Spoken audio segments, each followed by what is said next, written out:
DreamHack Open is brought to you by Corsair, Intel, and Monster Energy.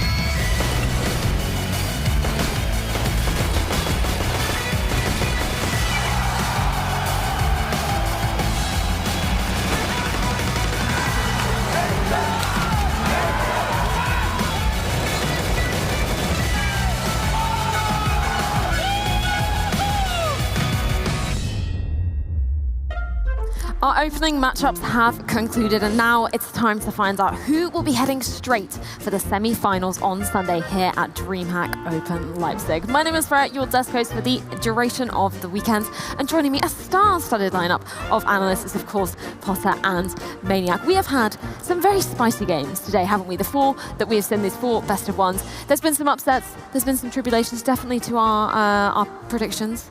Yeah, I mean, one of the upset is the fact that we end up with Big right here in the winners match, to the greatest pleasure of the crowd. Renegades. Absolutely, versus Renegades, you're right. We could have argued that VP versus Cloud9 was a potential winner game, but that's the beauty of this tournament. It's very stacked, it's very competitive, and I'm very happy I was wrong. I think we're in for a great game. Well, if you guys have missed out on any of the action today, we're going to take a quick recap of our Group A bracket to see exactly how these teams got here. Of course, we started off the day with Virtus.pro versus Big. We were all siding with Virtus.pro. We kind of expected them to be blowing Big out of the water. It was not the case. Big managed to take that 16-8. And then, of course, Cloud9 versus Renegades. Again, another game we did not see going in the favor of Renegades, but they definitely proved us wrong. Although I would go to say, or would go as far to say as, that scoreline doesn't really do Cloud9 justice, because they did have some pretty stellar performances. I mean, Sonic was the guy who kind of came out of the water and blew everybody away, but it wasn't enough for them to take that match. I have to agree with you. I think that first half, if Cloud9 were able to get maybe 2 or 3 more rounds on the board, they certainly would have made it a lot more competitive. But you're right, it does bode well for them, at least going into tomorrow, that they put a lot more rounds on the board. I think that's, we talked about the experience, we talked about them being very fresh, mechanically gifted, sure, but very fresh, no experience. So getting each round and grinding it out, that counts for a lot, actually. Yes, exactly. And because of that scoreline, it means that Renegades will be taking on Big in our deciding match. This matchup will decide who goes straight to the semi-finals on Sunday. They get a day off tomorrow, get a day to practice, to prepare, or as a Maniac hates to say, you go and explore the city, you know? I like it to change the tune. I was ready to jump on you. You look so angry. They could go to the zoo, and there is a very nice garden over there, and no, you said we'll training. See. Okay. Maybe we'll ask in the winner's interview what exactly they'll be doing tomorrow in their free time. But we've got to find out who wins before then. Of course, this is another best of one. So that is a lot on the line, especially considering that they will get the day off tomorrow and they'll be heading straight for the semi-finals on Sunday. I kind of want to get a feeling of this matchup, just from your guys' perspective. What are you kind of expecting to be coming out here? Well, I think what is clear is that Big right now are overperforming, in the sense that I didn't expect to go right out of the gate like that. They dismantled VP. Granted, I think VP played too passive. They probably allowed that to happen, but that side of Big I hadn't seen in a long time. We're talking about Tapson going absolutely crazy, 24, 25 frags. He's 174 in rating, which is amazing. We talk about Xantares having impact. I'm talking about Sirstone being aggressive and taking his responsibility with the AWP. I like to see that as well. So this Big, with the crowd, people are going crazy right there. I was watching the first game with the crowd. They go absolutely nuts. So this version of Big is very dangerous. And that was early on in the morning, and almost every seat was packed, besides the ones in the back. But I mean, majority of the seats in the front were very packed, and I gotta agree with you. And another thing on the other side of things for Renegades, I'm not worried about them. I thought that they showed a lot of really good rounds, a lot of good fundamentals. However, I'm wondering how much of an impact was Dexter's gimmicky plays, his gimmicky aggression. How many rounds did they actually deserve to put on the board as a unit altogether, or was it really Dexter and his impact that put the majority of the rounds on the board? That's something that leaves me questioning a lot, actually, for this Renegade side. Yes, exactly. We were kind of alluding to it earlier, but the map is going to be very important for this one. These are two teams teams that are very, very new. You said the map is going to be and I thought you were going to say it's going to be Vertigo. I almost fainted. Oh, what? It's going to be Vertigo. Oh, no. Oh, maybe no. it will. Please don't. I'd love it. Let's I would not do love that. It's been a long day. We've had a good time. Can we just not end up on Vertigo right now? I'm not asking for much, you know. A coffee Are you part sometimes. of the Vertigo hate club? I wouldn't say I'm not in that club, but I'm looking around. I'm trying to see who is in that club, and maybe I'm going to make it in. Well, yeah. There we go. They Someone in production wants to make me happy. I was going to say also, I don't think we're going to see Inferno or Overpass. Surely Wait, hold not. on. Inferno is still in the mix. It we have is, Inferno, Nuke, and Train. Whoa, Nuke and Train in best of ones? Interesting. Or Inferno again. Would you allow Big to go where they had such success, I would especially on the not. T There's side? no way. Okay, no, there we they're go. not. So Thank it's going you, to be Renegades. Nuke or Train in best of ones. That is interesting.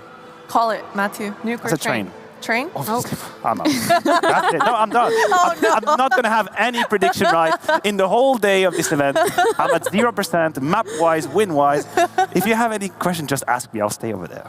No, I knew you were still going for that 0%, you know? That's what you I'm actually going right? for Yeah. 100%. You're calculating it. I'm going for 100%. There you go. That's Wrong. the feat, isn't it? Exactly. 100% wrong. Well, Yeah. that's what we're definitely working towards. But the teams are not going to be working towards that. We're going to be ending up on that. Is that?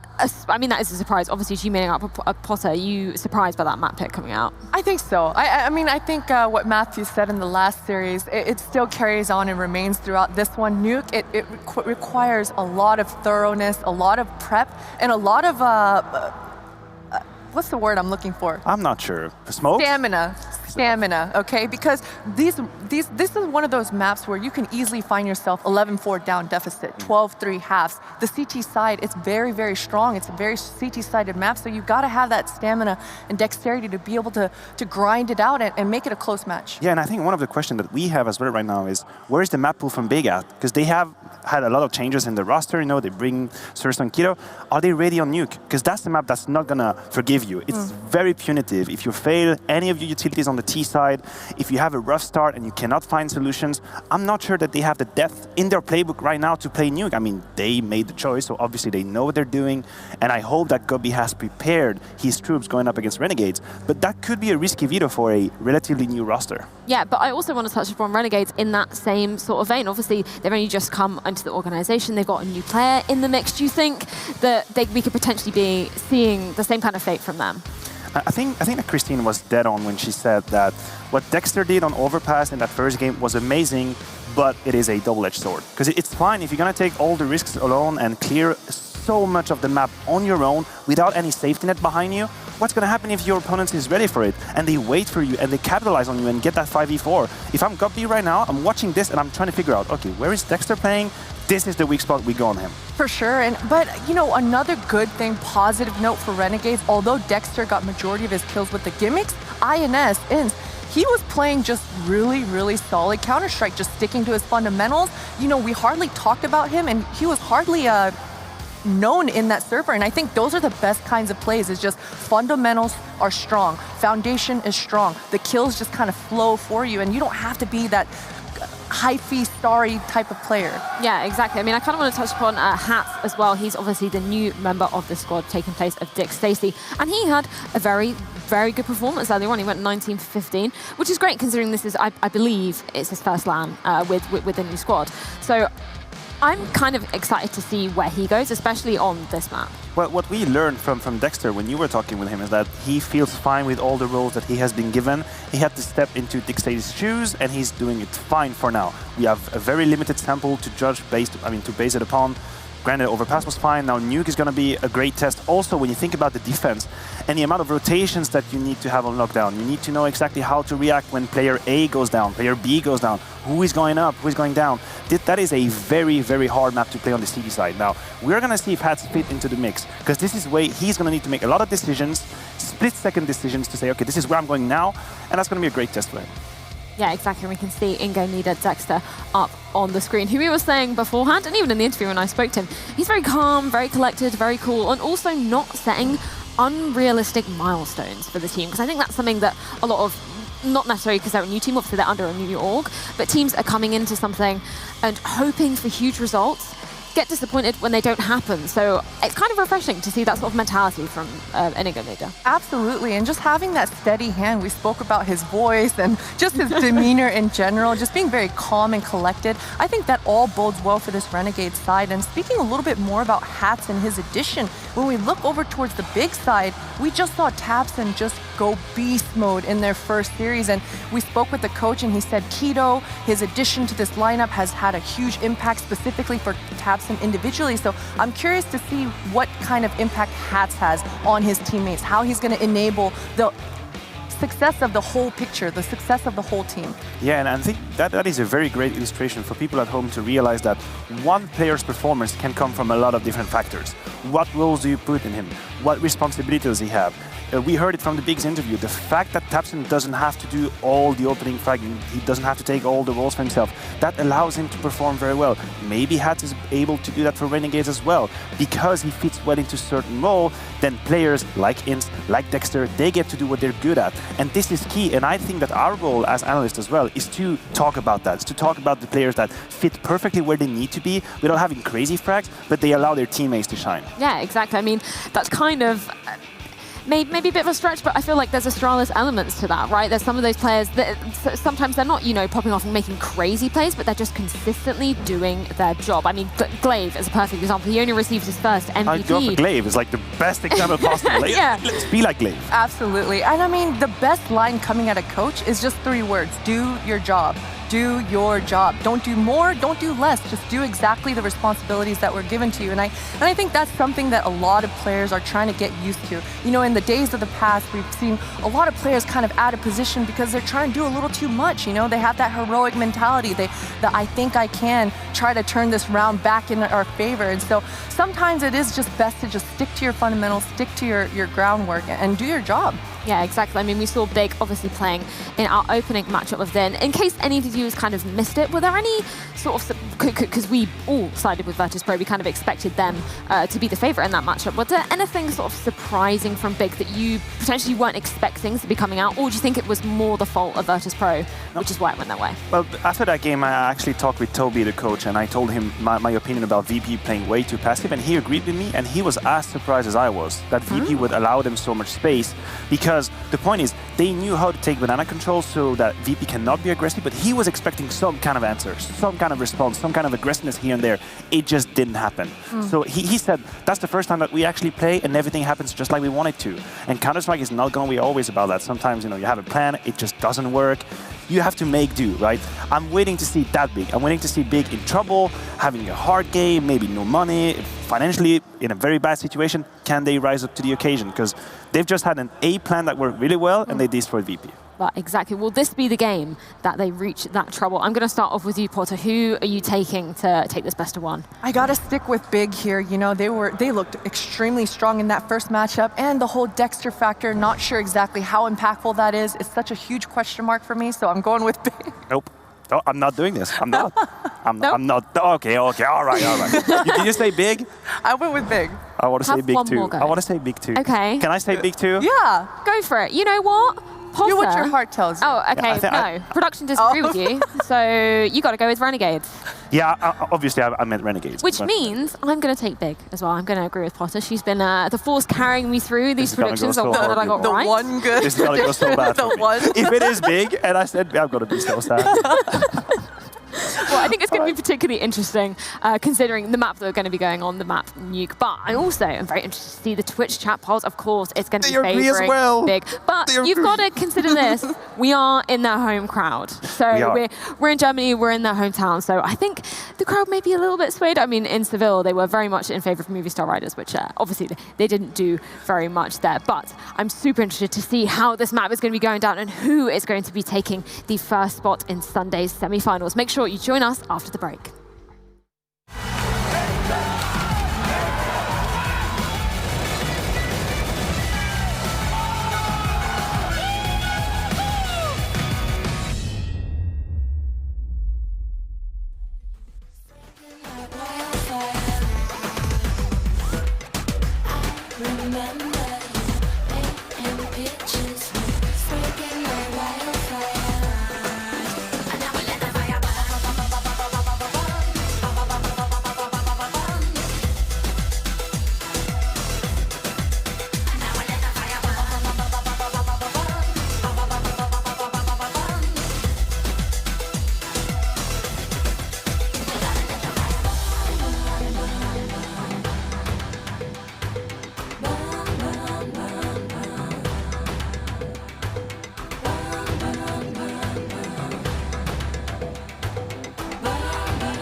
Welcome back, ladies and gentlemen. It's DreamHack.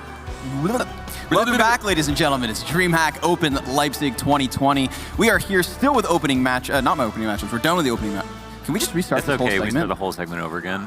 Fly in. So the excited, DreamHack Mohan. logo. It's the first day of broadcast for 2020. We're gonna be fine. Yeah. I'm gonna try this. We're gonna make it. We are done the opening matchups of the groups. Now we find ourselves in the winners game. And I would argue, surprise, surprise, Big picked up a win earlier today. Now, best of ones, Big and Inferno, maybe not too much of a shocker, but the state of which they dismantled Virtus.pro was impressive. Remember, Big are the lowest rated team in this entire event. They definitely look better than that. Yeah, they look better than that. And previous to this 1v01 on Inferno, there was no reason to really believe that tabseN and Xantares could really be enough, because we've said that, like, yeah, they still have tabseN. tabseN can go off any map, but we didn't see that in half of 2019. But today is a new year. It's a fresh-faced Big, and my God, did he just drop bombs on them when it came to Inferno. But this is a different beast. We're transitioning over to Nuke, and I would argue, Renegades versus Virtus.pro. Renegades look way better on Overpass. Yeah, and it was like Renegades versus Cloud9, right? Cloud9 looked bad on T side, good on. They picked up late. Yeah, they looked a bit better than. And this is a bit, it's hard to kind of cross-reference these two results because these teams don't have anything to do with each other. But they looked better versus Cloud9, who looked better than VP did than VP did in their match. So I think like VP just looked so not themselves. A little lost. They looked a little bit lost. Their T sides, it looked like old Virtus.pro in a bad way, where they're taking too long and not using that time. Yeah, what's up with Virtus.pro? As they used to. They always played slow, but they never took that much time and did so little with it. So I think they definitely look like a shell of themselves. And so for that reason, it's hard to discern too much about the way that Big look right now. I think Renegades, on the other hand, just look solid. They look very good, and they look very good. And in terms of the veto, it's good. So I think production did Maniac a solid here. So do I. I was going to say, like, I think they did him a solid. Even though he didn't choose Renegades, I'm going to go ahead and say I side with Matt. Yeah. With Matt's here on the this problem one. is that, like, he's kind of double dipped, and where we know that he maybe would have chosen Big. Right. So now, depending on how much we like him after the match is over, we can decide whether or not we want to roast him about his prediction. Yeah. So we'll keep him on his toes until that happens. Exactly. But I just think it boils down to this: Big wish that they had the same success in 2019 that the Renegades roster had. Even when they were still playing with Dick Stacy, you know, they still made runs at events, whereas Big, we just didn't see them at all. So now, however, we have a fresh-faced Big, and we thought to ourselves, like, okay, would the new additions be enough? And you kind of questioned whether it would be. Although what I've really liked to see is that, and it was praised by Toby, the coach of Big, is that k1to's role on the forefront of any aggressive push, his entrying is what set up tabseN to succeed today. And he said that just based on the way tabseN walked into the server, the way he got up this morning, they had belief in him popping off. So let's see if tabseN can do it twice. Oh, the crowd is live right now. And let's see if Renegades can hold their own here on the CT side of Nuke. Ladies and gentlemen, our winners, best of one. Look at it, get themselves a ticket in the playoffs early here on Friday. An opening kill to the favor of Renegades, but a favorable trade back from tabseN. And the reset, the calm here as they recollect, figure out what the next mode of attack is going to be. Sicko in front of the hut. I think maybe spotted a shoulder, maybe not. But with that information, as insignificant as it is, they're not going to read too much into it. Oh my God, Malta, two beautiful, crispy, gushy USP shots to the head in Squeaky. Tizzy, though, finds a bit of timing. Could have been a quick sweep of Mini. But headshots from Hats and Malta shut things down. The time to kill is so low. Every single frag was so clean, so quick. This is what Cloud9 had to go up against just now. Yeah. And they, again, like, I mean, to be fair, Cloud9 swapped over to that CT side and got things rolling on Overpass. I'm still 16-10. Yeah. But it was really, you know, a victim of the T side. So rock-solid defense is what we saw from Renegades earlier today. And remember, that's where they have themselves starting off on Nuke. So the pistol round in the back pocket, cha-ching. Yeah. Where do they move from? Remember, even when they came back and they started to get good again, the reason they lost was because the first rifle round they lost, they had no money. And that's because the preceding eco rounds, there were all these deagle shots coming from Renegades that were so amazing. They basically had no chance every single round. They made it so difficult for them. It's all because their aim was so good. Playing the aim game. Popping skulls, Mohan. Do we have a techie? Nope. Attacky? Ricky Ticky Tabby.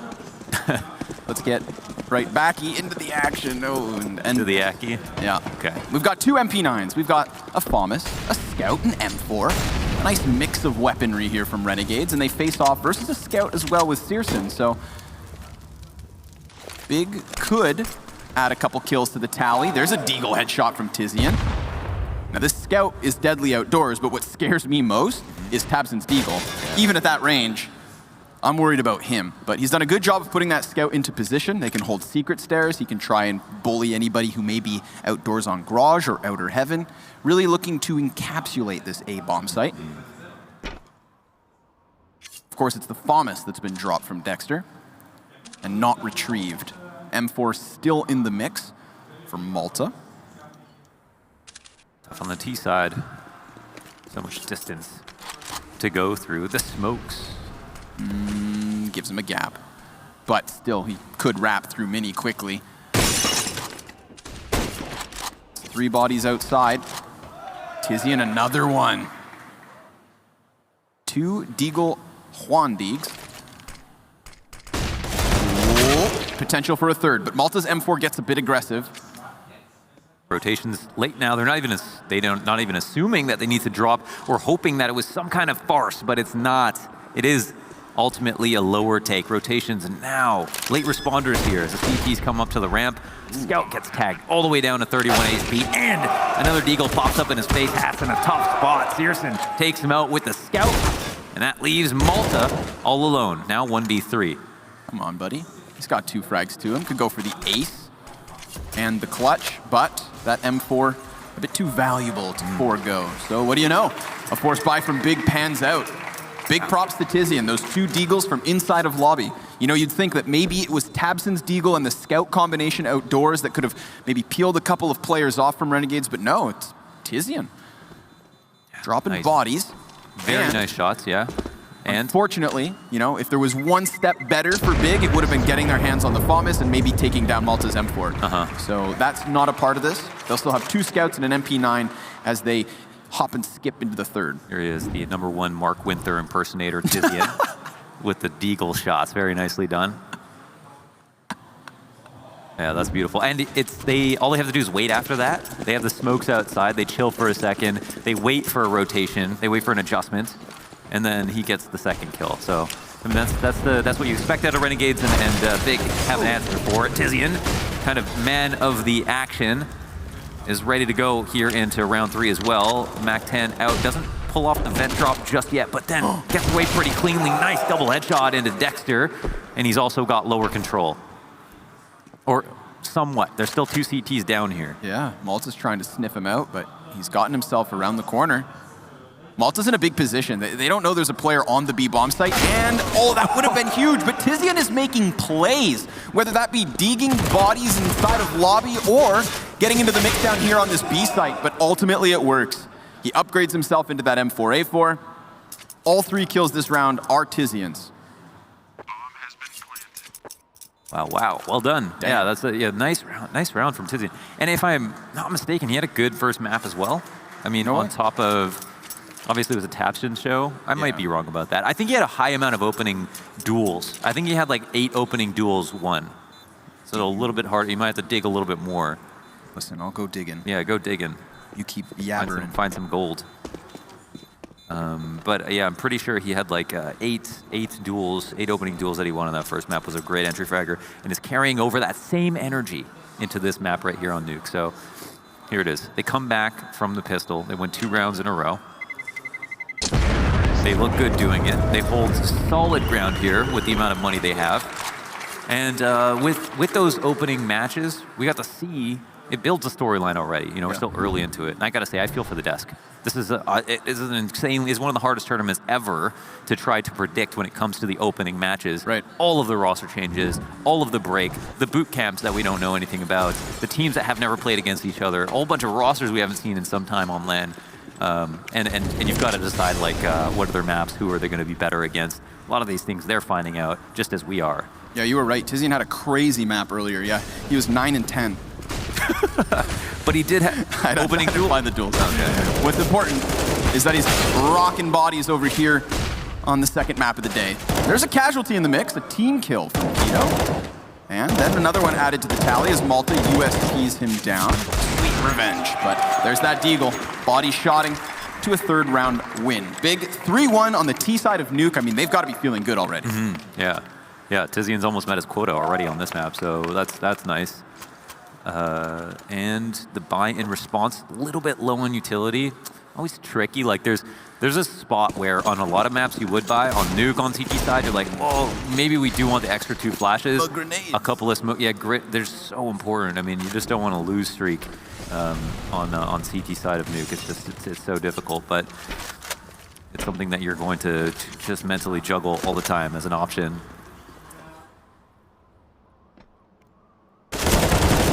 For CT duel, INS. Big burst. They're just going to look to trade train their way through Squeaky. Malta safely tucked behind the site. Ooh, thank goodness he recuperates the spray down, and a big peek out from Mini there from Hat. Just complete denial on this A bomb site. There you go, Renegades. Light on utility coming into the round, but Dexter's ready for the swung door. That is a second as they close the gap pretty quick. Yeah, that's weird. It seemed the offense was a bit stringy. Not exactly sure what happened. First skill comes out, late trade out Squeaky, and then I think the Hut players have trouble getting out because of the smoke, but they still want to execute. So a bit discombobulated, kind of a write-off round, I feel like, for the T's. Where like, well, we just didn't execute the way that we would have in a dry run, right? So I think that's the problem for them there, but they can probably just forget about that because it was kind of strange. Alternatively, they could have been good counter utility that we didn't see. Wow, Searson making up so much ground with an AWP, and he at least nails that first shot. 5-4. Tizian behind enemy lines. Sorry, not Tizian, excuse me. Searson behind enemy lines. Very precarious spot for the Renegades where they want to rotate, but they don't want to rotate into a T-side opper and lower. They only have one person here. He's far back. He doesn't have info behind vents. So Hats doesn't know where he's safe. Might be a good opportunity to try to attack. That's a big one. Yeah, outside ensues. Xanteris gets a duel and runs around through the smoke to try to wrap into hell. And where there's another smoke blocking off Hats' line of sight. So Xanteris is going to take the high road. Hats beats him there. Oh, but he actually doubled back down. And Malta is the victim. Hats from above. Strikes revenge. Where else would Hat be? That's a good point, yeah. I mean... Let that ruminate. 2 versus 5, turn 2 versus 4. Big not forcing the issue at the moment. So this does still give a chance for Renegades to maybe get themselves into the mix, but now that they hear that bomb being planted, there's nobody downstairs for the defense. You're gonna walk away with this. Keep your M4s if you can, because Tizian's still looking. It's a tough pill to swallow to have an opening duel go to the op to... Searson was like Usain Bolt out there crossing smoke, outside. Just sprinting Not a for care victory. in the world, yeah. I mean, like, is that part of the plan? I mean, was he just, maybe he didn't see someone and he was like, all right, well, this means I'm just going to take this huge risk. Yeah. I'm going to get ready for Mini. I'm going to assume no one else is holding. And maybe they're anticipating more smokes to come down, and that gives me my way out. Because the first of 3 did go down. Come on, leave him alone. They're chasing him. Chasing for the frags. They really wanted to remove that op. Can he hang on? Seems so. They lose the M4, but at least the cannon added to the mix. Int survives. Yeah, thinning the numbers down is good for Big in that in those exits, I think, as well. So okay, there it is. Xanteris get the second 2 kills after Searson makes his way across outside. Key piece of the puzzle, no doubt. Absolutely. INS holds on to this op. Could be critical. We don't know. I'm not. You can't write them out of the round just because he does have it. INS, where is he taking so much damage from? He was just outside of Mini, sitting in a Molotov somehow, but taps in. Look at this.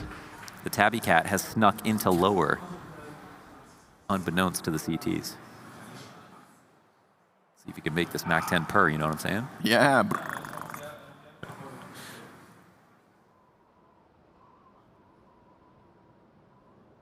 and they're creeping and crawling, and they're not finding anything.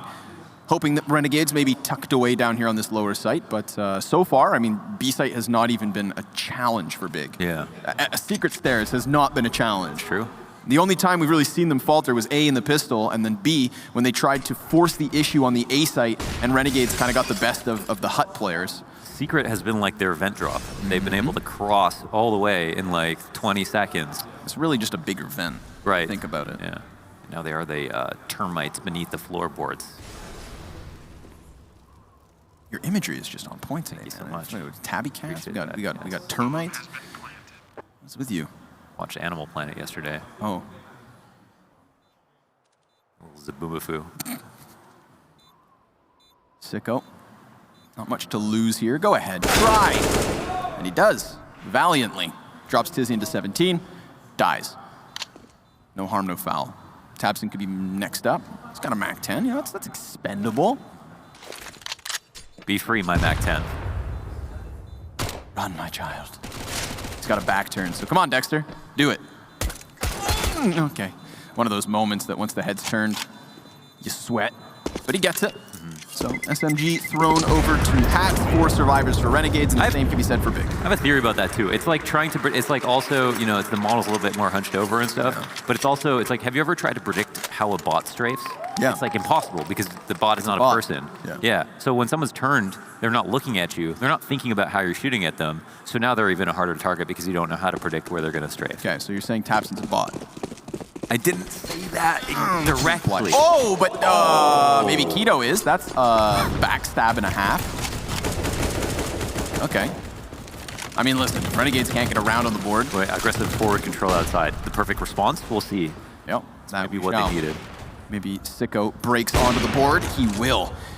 But, I mean, a second too late, seeing as that would have been a 5 versus 4. He would have had support to deal with Tabson up close in his face. Now he's completely alone. And Tabson jumping around wildly, distracts long enough for Zantares to best the Oppers. So 4 versus 3 here for Big. Keto looking to make up for past transgressions. It's tough. We look at the mini-map, we can see the remnants of the players that were outside, and that's a favorable situation for Big, just on the outside alone. So, and it only gets worse.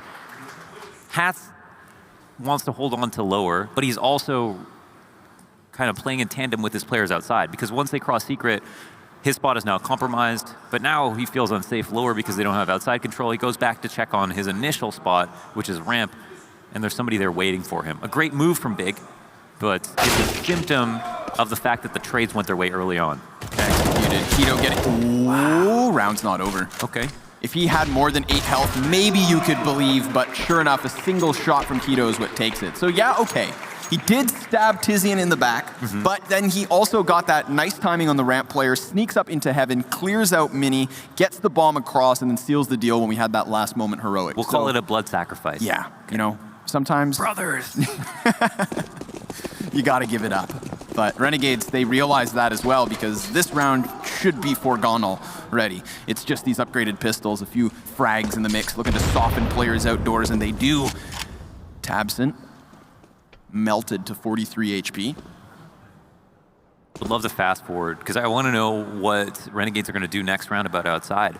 Because now they tried the, they've tried the passive setup outside. They've tried letting them into lower, rotating early. That's not worked. They try to just get in front of the action before it ends up being a secret problem. That has failed as well.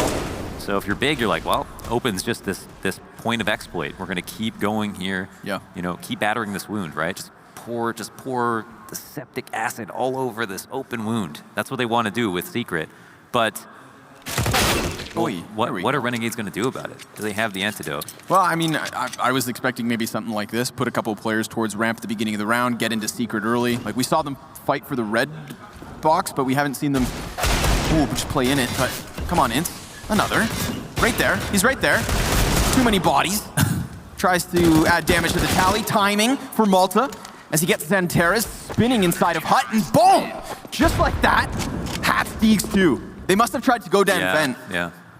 Gunner, replay. Replay stat. Yeah, I guess well, we know what happened, right? They went down the vent. Oh, he did it. Oh, just sitting there, yeah, just waiting for them, shooting them in the butt. Oh, that one hurts. skewered. EpiPenned. Yeah. That's too bad. But yeah, I mean, that's, they're going to have someone in lower like all the time now because they're worried about it. So what does that free up a little bit? Because typically CTs will play the game that you're not safe to go down lower without actually having someone down there for as long as possible. So you're going to have like your one ramp, and it just really depends how many players you're playing outside to support. But typically you're not going to want to waste time by having someone go down the vent at the beginning of the round. You just hopefully stop them before they get down vents. So for the CTs, you can have all the main choke points fortified for the time being. Ooh, man. A little awkward timing here. Renegades, if they're anticipating another fast play, won't find it. We had Big putting a buy together once the round was live. Searson opts not to sprint towards Secret, but whoa! A shot that, to my eyes, looked like it would hit. Wait, Searson did take damage. That could have been through red box for 6 damage? Or maybe he was tagged by a nade. What do I know? Yeah, it could have been. Who knows? Could be anything. Maybe he tripped.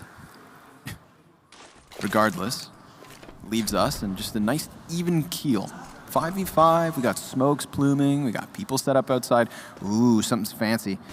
I'm gonna do a flyby over there to see what these T's are up to. That's utility thrown over towards the secret cross, but only one smoke at the moment. So Searson's gonna have still an awkward duel in the exact same angle. There's the second, a bit delayed, but it arrives.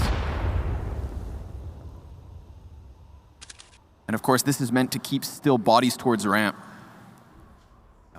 There's smokes from just outside the lobby. I like the thought process here. If it's that they're assuming that if there was an aggressive outside, if they wait long enough, maybe that's the thing they're most scared of, then that's probably going to disappear after a while, because there's not going to be any CT smokes late round outside. Sure. Oh, Dexter, important position. SG, as the door opens, takes out Xanteris right away. He's also got support, can't fall back to his safe space, but Hats is left in a very secretive spot. He can also stop the plant. 3v2 now for the Renegades. Done. And he's still alive. Yeah. Oh. If they desperately try to sprint back into the bomb site, so be it. Searson gets a wallbang there, but that's it. That's Hats tucking himself away, denying the bomb plant, and picking up Renegade's 4th round. And op drops after time. Spray him down, insult to injury. Now Renegades are starting to feel themselves. They've got Outer kind of figured out. We've got Big in a position where they're trying to change course, trying to play with their timings. A little bit, yeah. Still looking to get downstairs, but with more emphasis on ramp this time. Yeah, a little bit, yeah. And the difference being is this time Renegades actually have players in the bomb site. They've got one tucked behind Dark. They've got a man behind the actual silo. That's the thing, though. If you do that, you can only do that if you know they're going to go lower. Because those guys, like, rotating upstairs is very hard. Yeah. Rotating downstairs is a lot easier, right? There's a lot of options for that. That's gravity for you. Yeah, exactly. Yeah, it'll do the work for you if you just fall. But then that's what happens. In Big's mind, they're going to think, okay, well, if we think that will happen again, upstairs becomes a bit easier. Yep. There's a sneak out from Tizian. I think he switches to burst before he goes into the action. But yeah, it's actually Dexter from the bottom of the net to get the kill as well. Ooh, big D. This game huge has, opening. Yeah. We're going to just make the most of that, play off the timing, sprint inwards, and potentially hit the B site, but Sicko has to be aware that they could also hit him here. And they've got the numbers. He doesn't have the support outdoors, so he turns his back around, and luckily timing doesn't get the best of him. But still Big, they buy their time. They hold 4 inside of ramp. Here they are. Sicko in a scary spot, but he seems like he's ready. What a wall bang. And another potentially forgets to fire a very important key when it comes to killing. Yeah, that left click.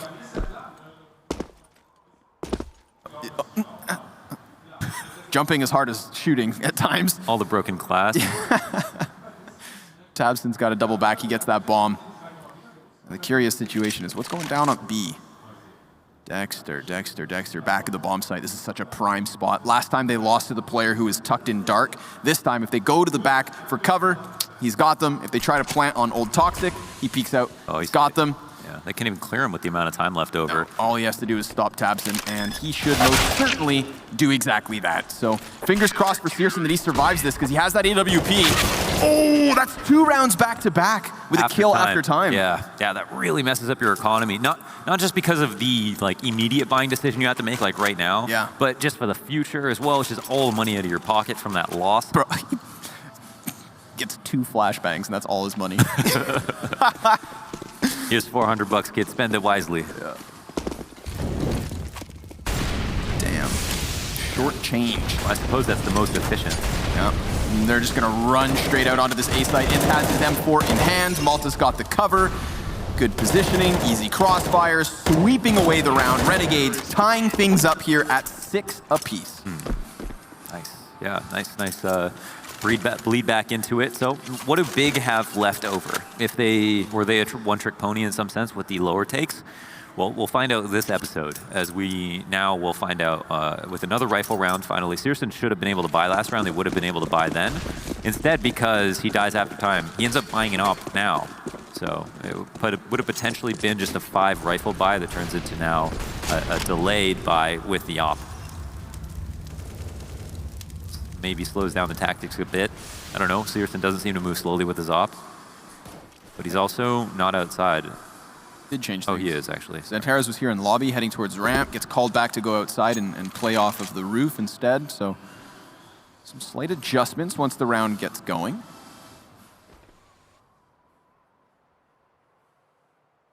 Then everybody holds.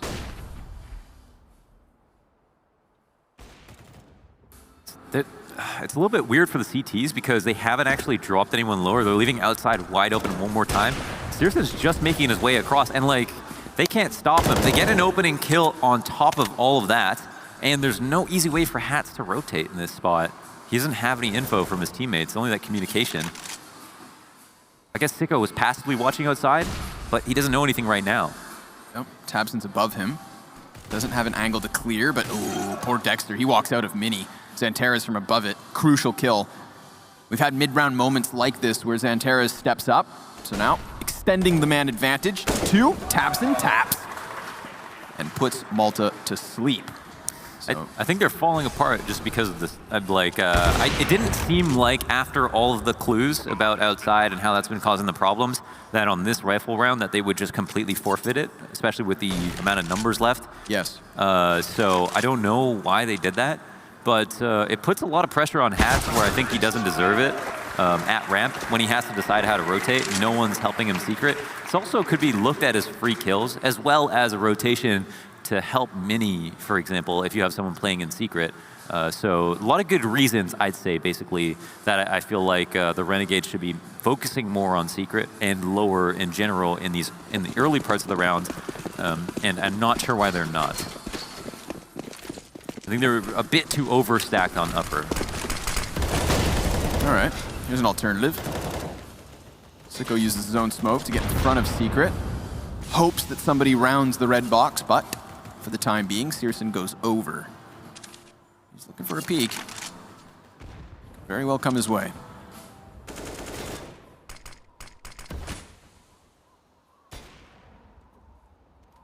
We can see this just adds so much calmness to the CT side right now. With him posted here, just waiting. I mean, all they have to do is make sure that they know if someone goes down the vent, and then his job's a lot easier. That hurts, and he's made noise. Oh, yoy. He's still clenching, it's fine. Yeah. My favorite part was when Dexter didn't move. Nerves of steel. They've gotten themselves close to Mini again. Xantares constantly on top of it. Okay. Denied info outside. Rotation from the CT side. Who was playing there? Sicko was in here with an op at one point. Now he's found himself over here towards Hell. It's like he got in front of the smokes, waited, saw nothing, gave it up, retracted himself. Aha! Okay. But by waiting around, he pops out both windows, taking down Tizian and Searson, and giving them a man advantage. At that 20-second mark with Bomb just continuing to flop back into the open over and over, this is going to be desperate. Xantares, I don't even know if he can make it to a site in time, let alone deal with the CTs in his way, but here he goes. He sprints towards the A site, and there's nobody here to stop him from the back. Heaven can't get into it, and his molly does kill Dexter. That's huge. A 2 versus 2. And Renegades, they're going to be coming in from separate directions. One man outside Mini, and Hats on the flank. Sicko right into the Krieg. Keto, big play. Xantares' Molotov was crucial to kill Dexter, and now Hats finds himself, spraying the wall and clearing the 1v2. That is beautiful. Renegades, 7 rounds. They tie up big, and it's anybody's half as we move to the 15th. And as usual, Hats is on top of things. Welcome, Hats, to the Renegades. It's weird seeing this roster without Dick Stacy in the mix. That's big shoes to fill, big energy, but a big wall bang. I mean, he knew he was tucked back there. Makes sense. Big brain. Yeah, big. Yeah, 5 head for sure. I was thinking Big were making the most out of a bad situation, and then Renegades bring it back with a 1v2. But it was a really kind of ugly round, like from both sides, especially in the start of it. Now, there's nothing happening too quickly. I just want to unpack that really quick. But basically, I want to say it was Sicko's weird rotation into that same spot in Hell that has kind of given them nothing in the past, that he went back to after being in a prime spot in Secret. Run boost for the op shot. Sicko was prepared. Maybe that's why he likes that spot so much. Answer back from the T side in general. Taps and takes out his teammate Dexter. Damn, dude. They're going to pull out the run boost for Red Box, and you shut them down, Sicko? I feel like at that point they had already earned the kill, but he offers it. Yeah, like if you do something that cool, you should be entitled to the frag, right? Yeah. I get that. Let the man style on you. But Renegades, I mean, they are holding on as much as they can. They really want to finish this half with a 1-round lead. I feel like giving up 7 rounds to Big could spell disaster. But that is not here yet. Let's go. Ramp under contest. Hats falls back. Does have support from Hell, but he gets smoked off. So the information unknown to the CTs. 30 seconds left. These last 2 rounds have really boiled down to the final few seconds. And with the T's gathering inside of lobby, challenging that squeaky door, if Malta can kill Keto here, then he has completely cut them off from A. Oh, but he's wrecked!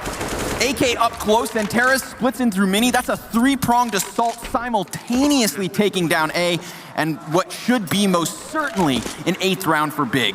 Sicko's op that we saw at times not finding impact outdoors is left to clutch. This just isn't gonna happen, so props to Big. 8 T rounds, Mohan, on Nuke. That's gotta feel good. It was a hard-earned half. This wasn't a beautiful half from either team on this map, even though it's a map they both play. Renegades should have looked better, I think, in general, but Big did a good job of exploiting. Big plays from the German side. We'll be back with the second half as Renegades swap to the offense and see if they can best them.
Leading the charge on the side of Big, Keto and Tizian, putting up numbers here on Nuke. We thought maybe it'd be another Tabson show, if anything we could take away from their Inferno match this morning, but that is not the case. We've got talent across this roster, and we have them leading as they swap over to the CT side. 8 rounds on the offense, that's got to feel good.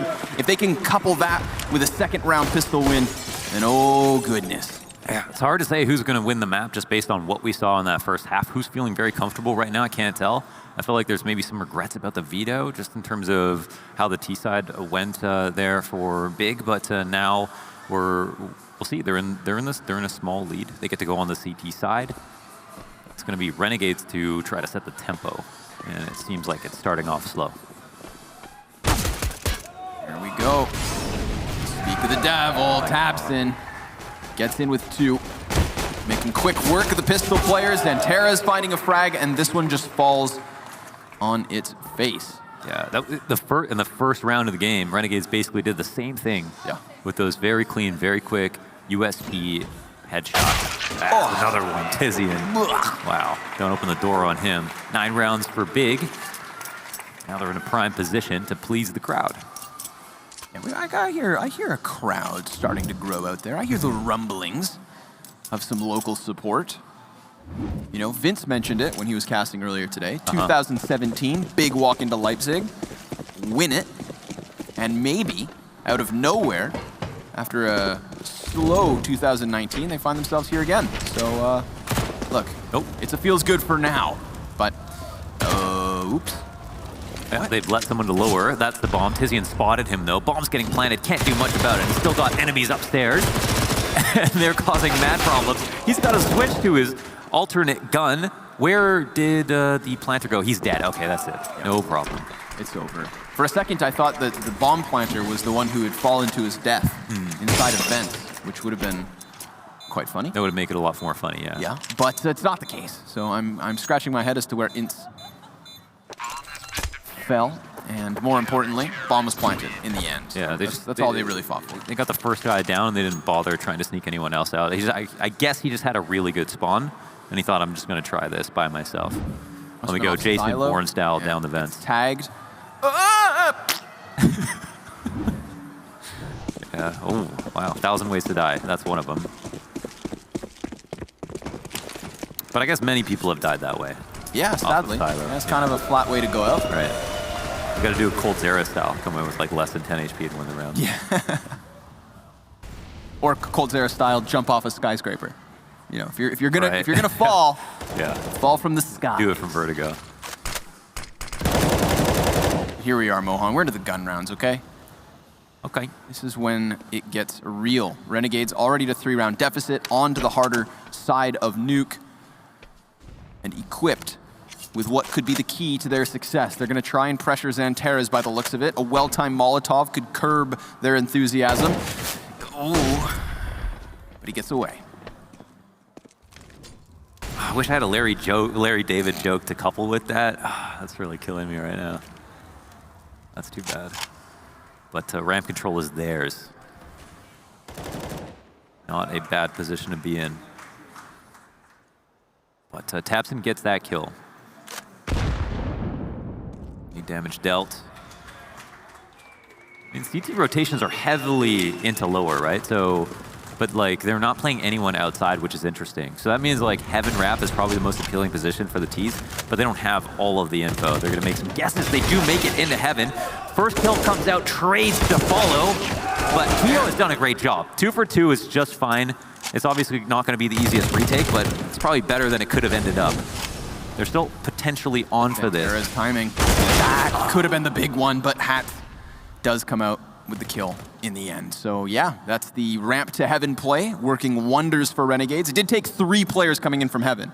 And I mean, to be fair, props to Keto. That's not an easy position for him to fight back from, and he gets 2 bodies. Yeah, that's nearly a third. It's 4v5, right? So then they're not very favored. The CTs have done this like full clamp on upstairs with 3 people, but they don't have anybody watching outside, so the wrap is just, it's theirs for the taking. And then, yeah, I mean, Keto makes the most of it, but at the same time, they had a very low shot of winning the round once Big had figured out that, once Renegades had figured out that they can get up the ladder. So it's nice. Now we're to a 2-round differential. It's still anyone's game. Don't want to call it too soon. Yeah, we hear you guys. We got big flags out there too. On plant, this was the key one. Boop. Santeras gets that kill. Last terrorist stuck over towards Squeaky Door. Not a favorable spot. And here we go, right back into another buy. Big gonna gather the guns that they can. Nice. Quick smokes put down. And already they find themselves through secret challenging this B bomb site. There's one player to hold them back, and that is Santeras on a FAMAS. Yeah, it's just Santeras. He doesn't have any support from ramp. They didn't rotate down. Keto actually does get a kill out in front of Squeaky, I believe, on Dexter. So that's something, but like I think Renegades are kind of happy to have made this much progress into lower already. Yep. Finally, rotation does come out. That's key timing. I mean, you can see Santeras is so wary about the double window, but now Pearson has that covered. They can smoke him now if they want to. I don't know if they have nades, but they should be trying to nade out ramp at this point. Yeah. Okay, and then now they know that Santeras could have rotated in, but he's not in a good spot once they know he's here. He's gonna need some crisp headshots here. Oh, but they've done enough. They've hold them, and Hats has wind of the first one, goes ahead and mollies Keto, but he sprints past this. Oh, it touches his heels. Yikes. So he's heard and put down. Now, a rotation to A seems tempting, but Tizian at the top of that ladder shuts down any thoughts of doing this, so they are going to be turned back to the B site, and still, they do not know Santeras is here. They're concerned about ramp, understandably so, but it goes unchecked, and a double kill from Santeras is enough. He even gets the third. Big, holding down B. The honorary German.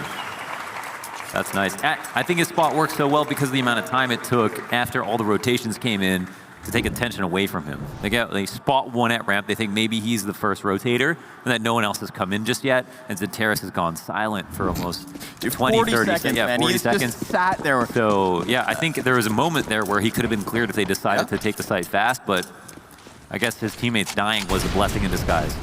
Yeah, when the two flanks go down, you're thinking to yourself, like, yeah, they're definitely not going to challenge him. But then it was also denying the vent exit that really pushed them back in. He was waiting for his chance at bat, and he hit a homer.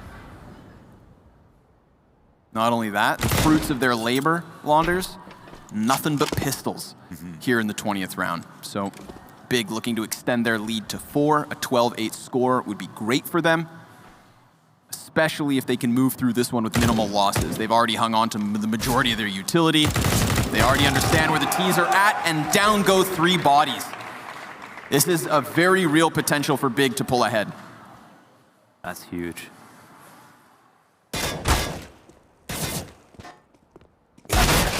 Wow. After that freebie, oh man, it's just racking up right now. Big now into critical territory with the 12 rounds. But just so much impact off of that 1 round.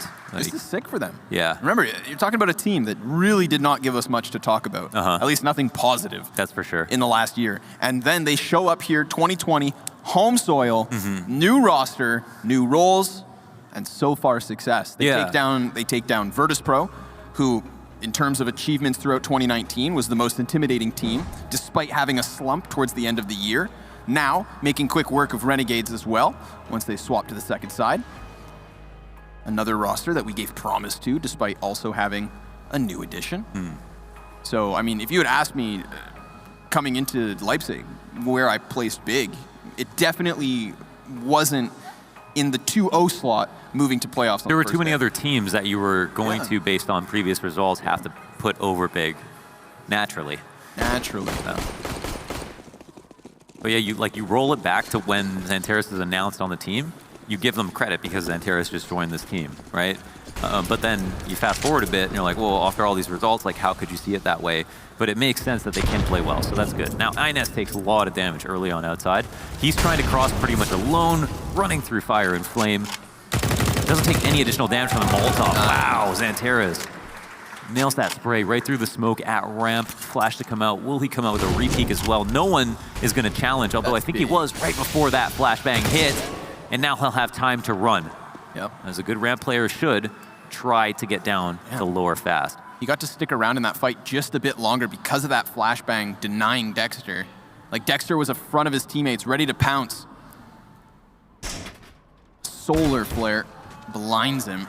Now tabseN starting to add another to the tally. Xanterras welcomes the challenge, denies Malta any movement, and a potential clean sweep here in the 21st round. He hits him with that shot, and then pops his noggin. Nice.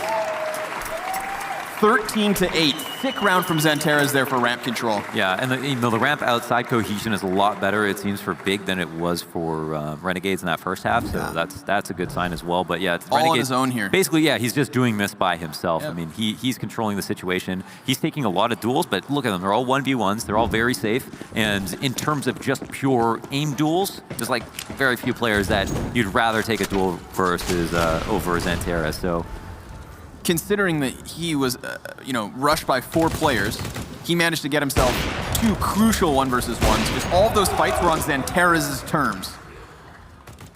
yeah, he was right in the contracts. And they made no money. Hard of the deal. 5 survive again for Big. 14-8. I mean, we were talking like, this match is pretty close, man. At the end of the first half, and we look like fools now because, wow, Big. They've given up 1 T-side round to Renegades. And I mean, taking up 8 T-sided victories was convincing from them already, but it seemed like things were closer. Now, when we said at the end of the first half, like maybe this map veto is in doubt, maybe there are regrets. Watching this CT side, there are certainly regrets coming out of Renegades. Right. Yeah, Big look well-versed here. Yeah, I mean, wow. I guess we really do need to bet against Maniac. Yeah. I guess that's what we learned. That's kind of just like the ultimate conclusion, right? Yeah, and you know what? You already know he's gonna get on the desk, man. Guys, I said Big. Don't give it to him. Yeah, don't give it to him. Yeah, but it's my choice. Later. tabseN, come on, man. Just finish this. We all know what's gonna happen, and that is Big booking a ticket to the playoffs if they keep this pressure up. Renegades not even being given a chance to breathe at this moment. They couldn't even get past the base of the silo. Yeah, we just got the stare of death from Maniac. So he makes his way over to the desk, realizing that this map is about to come to a close. Yeah. He's got to get in a position.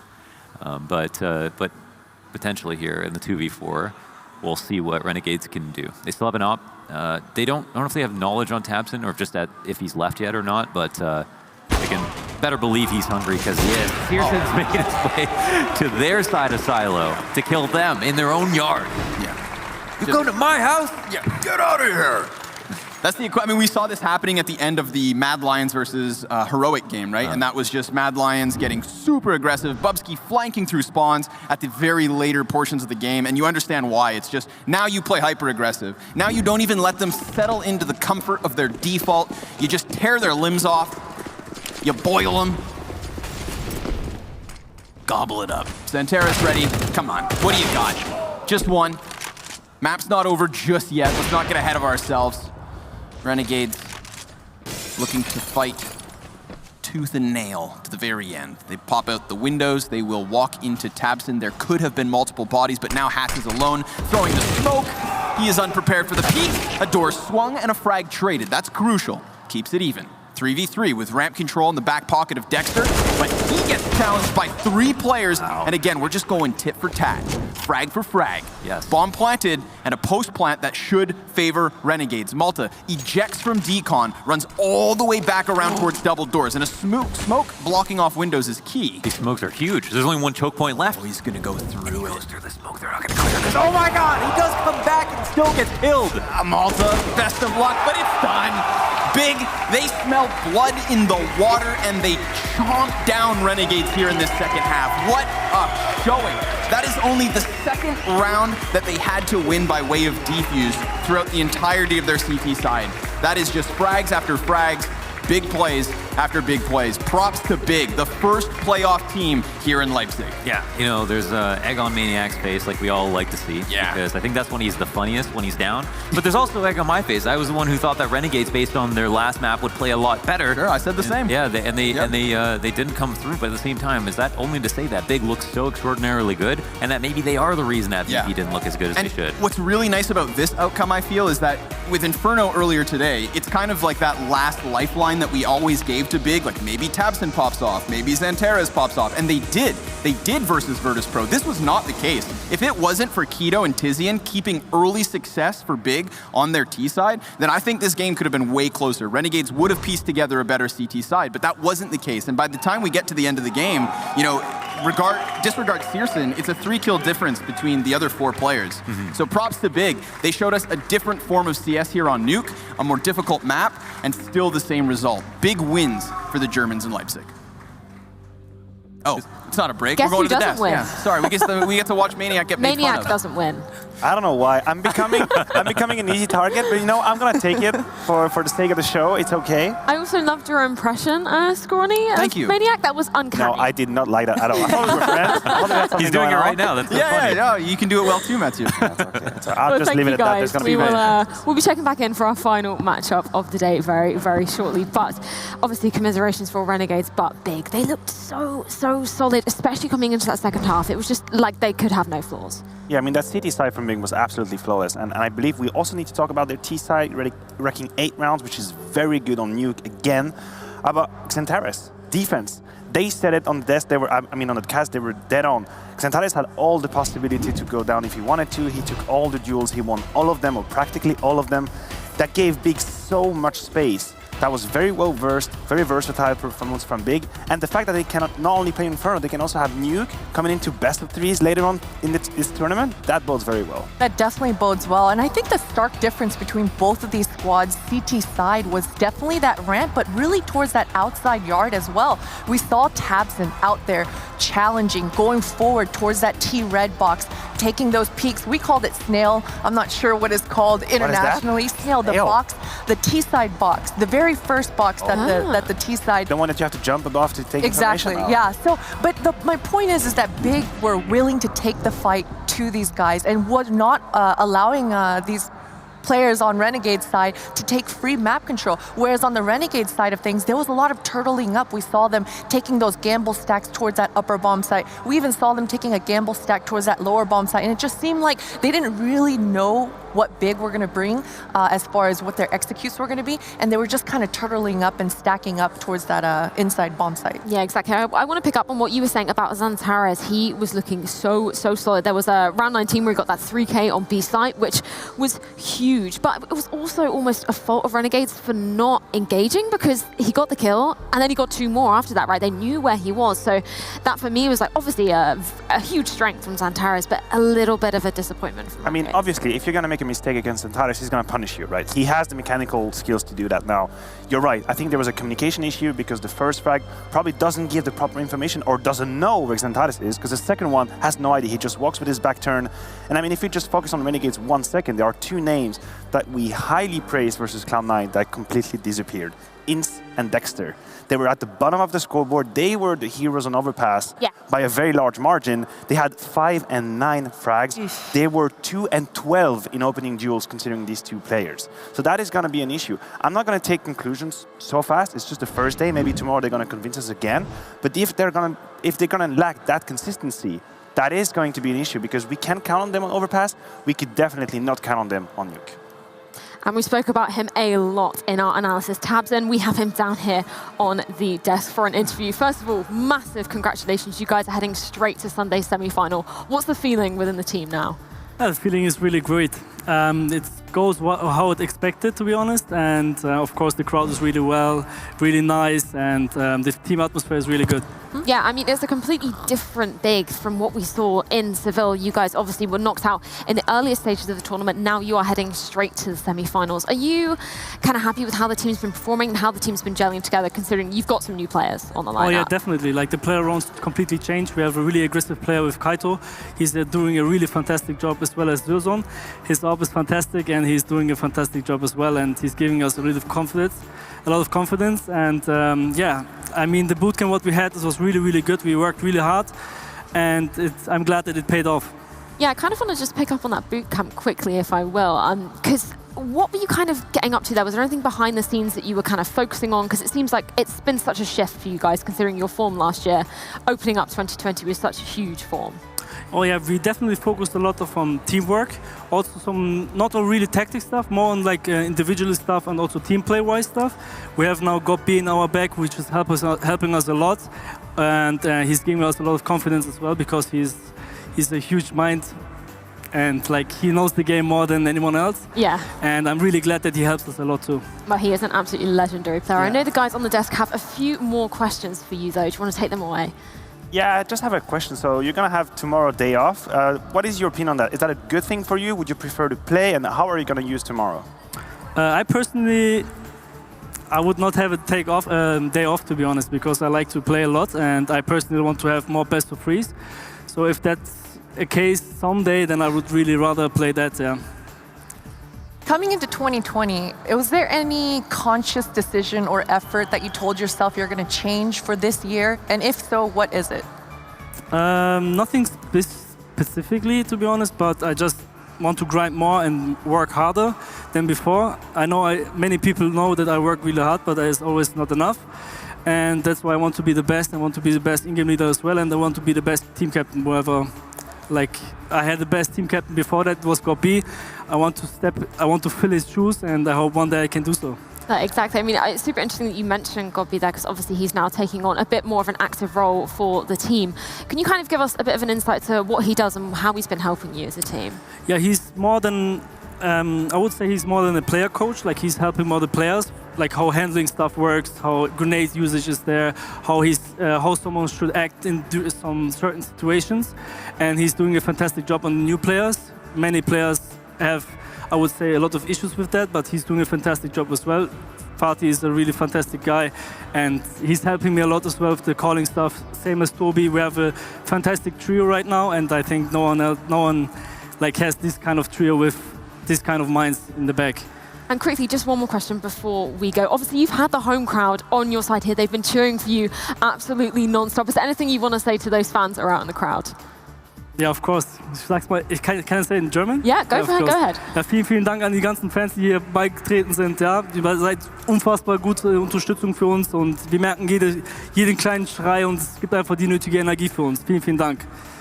Well, thank you so much for those words. We'll be seeing you on Sunday in the semi-finals, but we have one more game to go today. It is a Danish derby. It's North taking on Mad Lions after this.